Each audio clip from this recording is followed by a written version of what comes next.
During the trial of Dave Hinkson's case in January of 2005, which was a 2-week plus trial, right in the middle of the trial, one of the prosecutors walked by counsel table where I was sitting with David Hinkson and just casually dropped a sheet of paper on the table.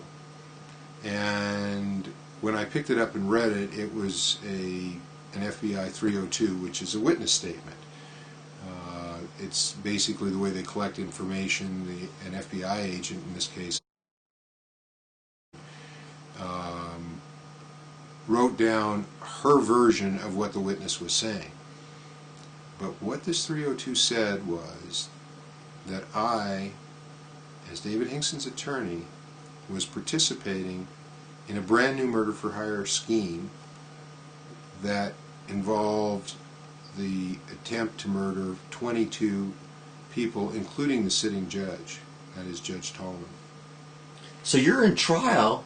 Right in the middle of trial. You're being accused of participating in solicitation of murder for hire 22 alleged victims. Correct. Including the judge.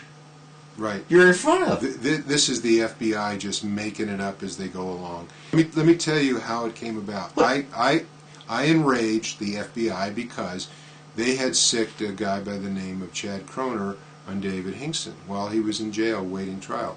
They like to foment as many charges as they can, so they decided that this Chad Kroner was vulnerable.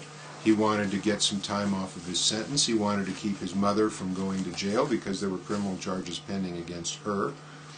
And so he said he would be their confidential informant.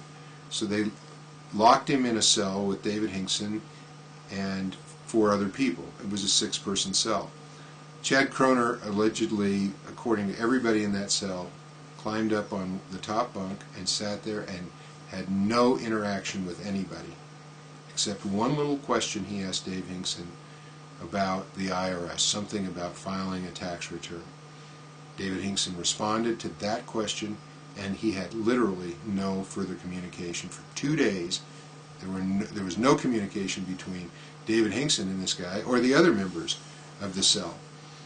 Well, as the trial was beginning, we received a notification that the government was going to bring in evidence of other crimes, and they were going to bring in this Chad Kroner as a witness to say David Hinkson, even while he was in jail, was plotting the murder of 22 people.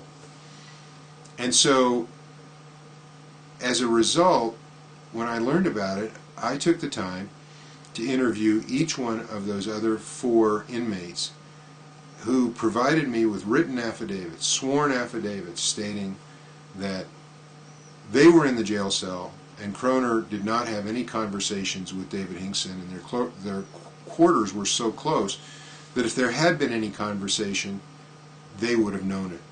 So you have 4 witnesses, including David, that said it never happened, and you have Chad Kroner coming into court, and the judge declared him to be a credible witness, and he was telling this absolutely bogus story about David trying to hire him to murder a bunch of people.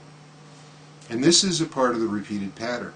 You just keep fomenting and enlarging and exaggerating things like this.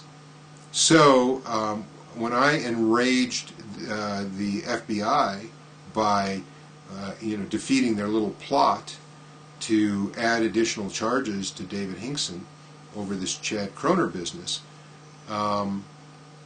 then the FBI decided to go after me. So they went to one of the 4 other individuals in that jail cell, and I don't know what they offered him. His name was Frank Nicolai, but Frank ended up under some very severe pressure signing a witness statement saying that I was participating in a murder-for-hire plot to kill 22 people, including Judge Tallman. And supposedly, the way I was participating was that I was going to be giving free legal services to Nicolai in exchange for him going out and murdering. these But 22 he's in people. prison. Of course, he's in prison. It's impossible for him to do anything. But that doesn't. The logic of that doesn't mean anything to the FBI. They don't think like that. They just want to get some more bogus charges so that they can keep David Hinkson in jail. That's their job, to keep David Hinkson in jail, to get a conviction against him. And by golly, they're going to do their job.